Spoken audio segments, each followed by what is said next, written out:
मध्य प्रदेश, राजस्थान और तेलंगाना के साथ साथ साल के अंत में छत्तीसगढ़ में भी विधानसभा चुनाव होने हैं।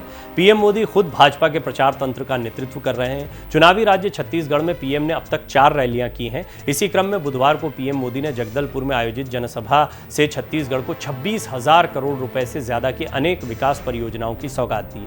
पीएम मोदी ने जगदलपुर, बस्तर में ताड़ोकी रायपुर रेल सेवा को भी हरी झंडी दिखाई। जनसभा को संबोधित करते हुए पीएम मोदी ने कहा कि अटल जी की सरकार ने अलग छत्तीसगढ़ का निर्माण किया। उनकी सरकार ने केंद्र में अलग जनजातीय मंत्रालय बनाया, अलग बजट बनाया, पूरी सरकार में एक विभाग खड़ा कर दिया। कांग्रेस ने दशकों तक नजरअंदाज किया। वो केवल आपका वोट ले लेते हैं, यानी वोटर्स से वोट ले लेते हैं लेकिन काम नहीं करते हैं। बीजेपी सरकार ने मेडिकल इंजीनियरिंग कॉलेज बनाया। मैंने अपने जीवन का बड़ा हिस्सा आदिवासी क्षेत्रों में गुजारा है। मेरा आपसे सीधा दिल का रिश्ता है। अब प्रधानमंत्री मोदी ने कुछ महत्वपूर्ण बातें यहां पर इस सभा के दौरान कही हैं, जिनमें से एक बात थी, सवालिया अंदाज में उन्होंने पूछा, तो क्या हिंदू अपना हक ले लें? ये प्रधानमंत्री मोदी ने कहा, इसके मायने समझिए। छत्तीसगढ़ में जनसभा को संबोधित करते हुए पीएम मोदी ने राहुल गांधी के उस बयान का जिक्र किया जिसमें उन्होंने जितनी आबादी उतना हक की बात की थी। पीएम मोदी ने कहा कि कांग्रेस कह रही है जिसकी जितनी संख्या है उसे उसी हिसाब से हक मिले। तो इस देश में सबसे ज्यादा आबादी किसकी है? कांग्रेस के हिसाब से अब देश के हिंदू अपना हक उसी अनुपात में ले लें क्या? इस तरह तो देश के संसाधनों पर पहला हक देश के हिंदुओं का है। कांग्रेस देश के हिंदुओं को बांटने का काम कर रही है ताकि उनको बर्बाद किया जा सके। पीएम मोदी बोले, गरीब कल्याण ही मेरा मकसद है।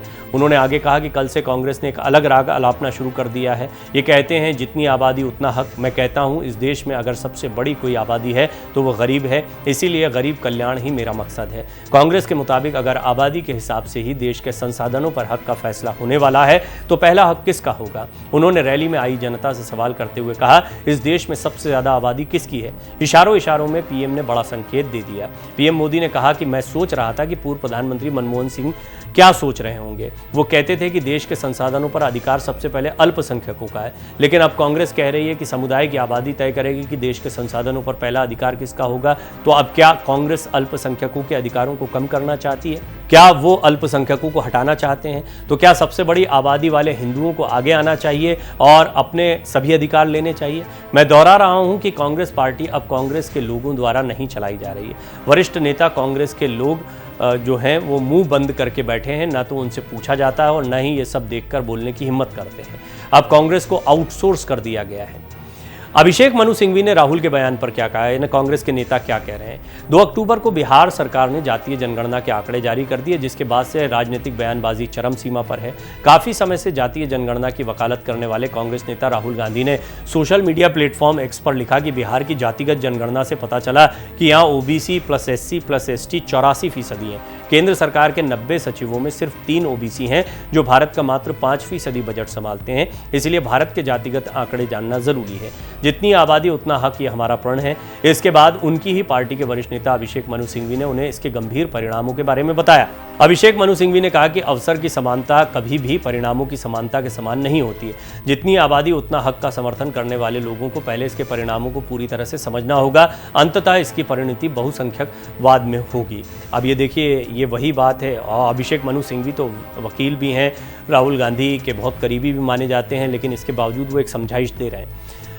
ये बात इसलिए महत्वपूर्ण है क्योंकि चुनावी जुमले या नारे तो बहुत सारे दे दिए जाते हैं, हकीकत इनसे बिल्कुल इतर होती है। इसीलिए प्रधानमंत्री मोदी ने भी इस बात को पकड़ लिया।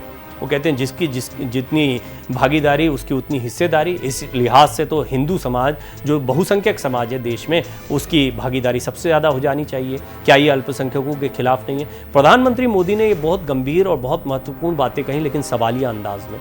वो जानते थे कि उनकी बातों को भी बाद में विपक्ष उठाने जा रहा है, इसीलिए इस मुद्दे पर वो बहुत सधे हुए अंदाज में बोले और उन्होंने बहुत स्पष्ट संकेत दे दिया कि ये आगामी जो चुनाव है उसमें अगर जाति को बड़ा मुद्दा इंडिया अलायंस की तरफ से बनाया जा रहा है तो हिंदुत्व का मुद्दा एक बार फिर बीजेपी के लिए तैयार है। और हिंदुत्व वो मुद्दा है जिसने जातियों को सचमुच में जोड़ा। और बीजेपी के पक्ष में जो पिछड़ा अति पिछड़ा के वोट बड़ी तादाद में पिछले 10 साल से गए, उसकी एक बहुत बड़ी वजह है कि जब भी जाति के आधार पर कोई चुनाव होता है, जैसा कि विधानसभा चुनाव में होता है, तो आप देखते हैं क्षत्रपों की ताकत बढ़ती दिखाई देती है। लेकिन जब लोकसभा चुनाव होता है, देश में कोई एक चेहरा होता है, तो हिंदुत्व के आधार पर होता है। यहाँ पर फिर स्थानीय मुद्दे गौण होते हैं और उससे ऊपर उठकर जब देश की बात होती है तो सभी फिर हिंदुत्व की ओर चल पड़ते हैं। हालांकि ये भी पोलराइजेशन है, यहाँ भी अल्पसंख्यक समुदाय आप देखते हैं कि मुस्लिम मतदाता जो है वो एक तरफा समाजवादी पार्टी के साथ चले जाते हैं, किसी अन्य दल के साथ किसी अन्य राज्य में चले जाते हैं। इसका बहुत बड़ा नुकसान बीजेपी को नहीं है, क्योंकि इसी पोलराइजेशन के साथ में हिंदू पोलराइजेशन इन सारी जातियों को इकट्ठा कर देता है, जो बीजेपी के पक्ष में होता है। अब 2024 के चुनाव में देखना बहुत दिलचस्प होगा, क्योंकि इस पर कोई आकलन नहीं किया जा सकता, कोई एनालिसिस नहीं रखी जा सकती है। ये देखने वाली बात है, एक प्रयोग है। एक प्रयोग के तौर पर जातिगत जनगणना के आंकड़ों को सामने रखना, इसको बड़ा मुद्दा हर भाषण में बनाना और संख्या भारी उतनी हिस्सेदारी जैसे नारे देना, ये सारी बातें चुनाव के लिहाज से ठीक दिखाई पड़ती हैं। हालांकि इसका इम्प्लीमेंटेशन कोई भी सत्ता में रहे उसके लिए इतना आसान नहीं होने वाला है, लेकिन मुद्दे के लिहाज से भी देखें तो अब प्रधानमंत्री इसको और बड़े मुद्दे के तौर पर ले जा रहे हैं। वो कह रहे हैं हिंदुओं की भागीदारी क्या सबसे ज़्यादा होनी चाहिए, क्योंकि उनका तो सबसे बड़ा हिस्सा है, सबसे ज़्यादा तादाद में बहुसंख्यक समाज है। तो उन्होंने सवालिया अंदाज में ये पूछ दिया और उन्होंने इशारों में एक जवाब भी राहुल गांधी को दे दिया।